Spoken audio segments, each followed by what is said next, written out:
Well, This it's is just probably good news. Yeah, I was going to ask you exactly that, about this year, because it does perhaps reduce the chances of a 75 basis point hike if we see oil prices decline even further, as it is the major component of energy, is it not? And we've also seen gasoline prices head south in quite a significant manner too. Right, but from the Fed's perspective, the inflation problem is just more than the food and energy prices. It underlines the labor market. If you look at the Atlantic labor wage growth tracker, it's still growing close to 6-7%. Considering like 2% of productivity, we are still underlying inflation pressure is running 4-5%. So the Fed's number one job is try to cool the labor market a bit more further, which is require a more positive real rate.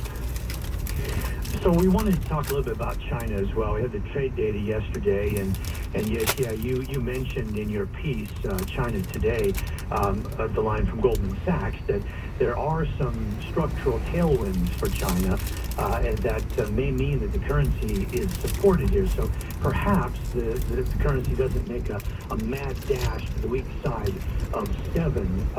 Your thoughts on that and about residual strength in China?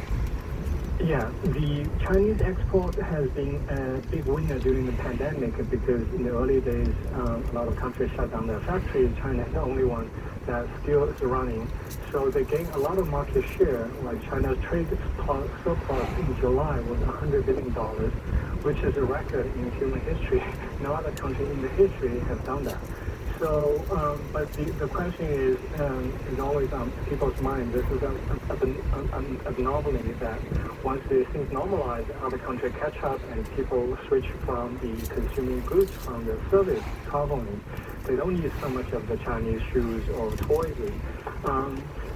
So yesterday's number showed that the Chinese export growing 7% instead of 18% in July. But the government's economists mentioned that the structural factors that supporting the Chinese exports and the trade surplus to keep them on elevated levels, even cyclical headwinds. One is that some of the pandemics that is going to be lingering, some of the products they look at it, like autos, toys, beauty, makeups, they've been keep gaining shares despite all this normalization in the rest of the world. And the second factor is that the energy costs. We see the energy crisis in Europe that caused a lot of production costs increase. And in China, 50%, more than 50% of energy consumption rely on coal, which is a lot cheaper. So that gives Chinese producers a lot of edge in terms of keeping their production costs down. And lastly, Sorry. Go ahead. Sorry, go on here.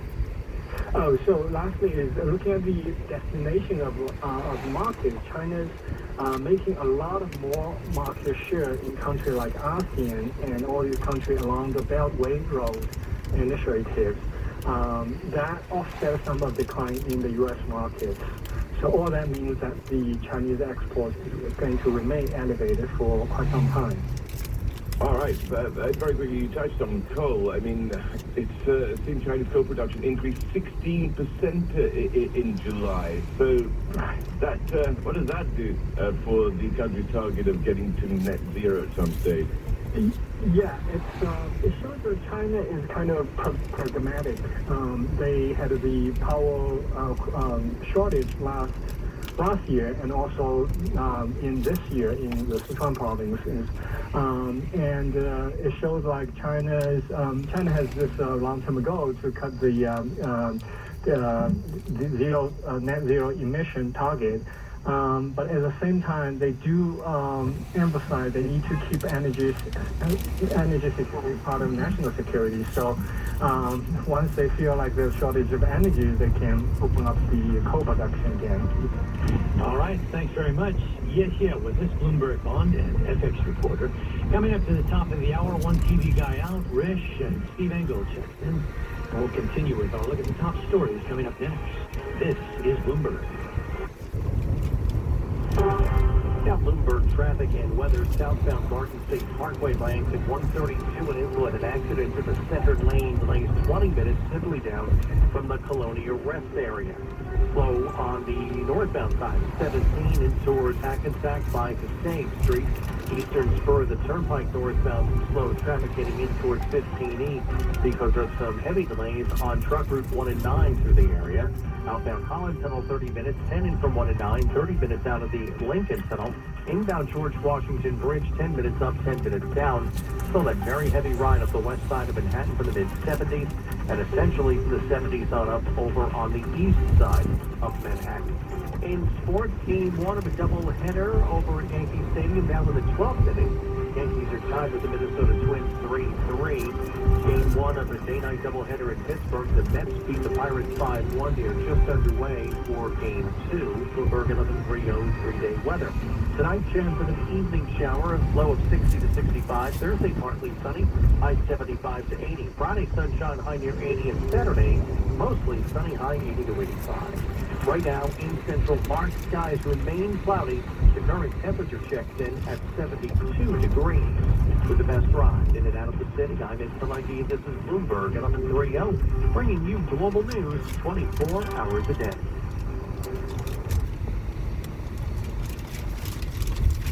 From the financial capital of the world, this is WBBR New York, Bloomberg 1130. This is Bloomberg Daybreak Asia, but it's Thursday, September 8th in Hong Kong, Wednesday, September 7th in New York. And coming up this hour, U.S. stocks rally the most in a month as traders analyze more hawkish rhetoric from the Federal Reserve. a new Fed report shows a weak U.S. growth outlook with inflation cooling. And oil benchmarks tumble with slower demand in China. Xi Jinping and Vladimir Putin will meet face-to-face.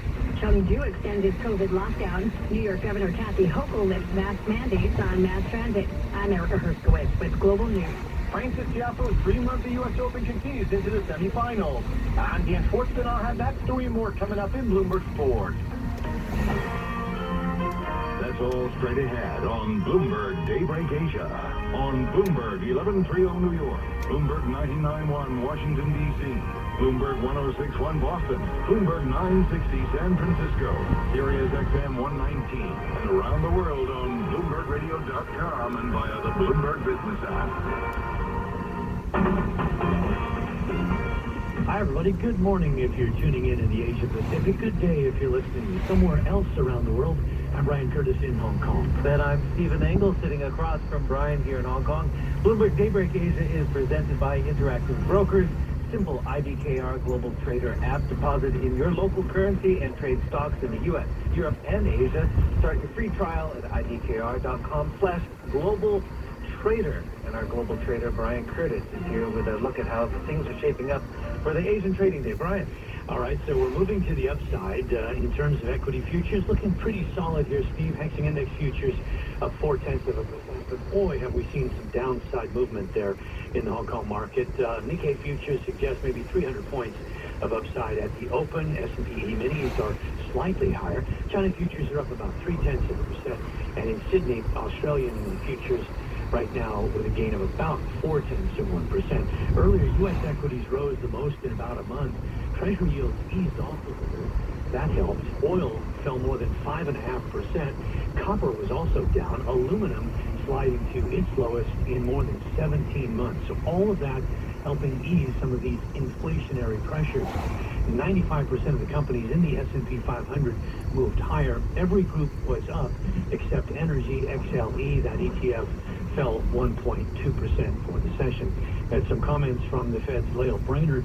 She said, we'll fight inflation until the job is done. But she also said that the Fed doesn't want to over-tighten.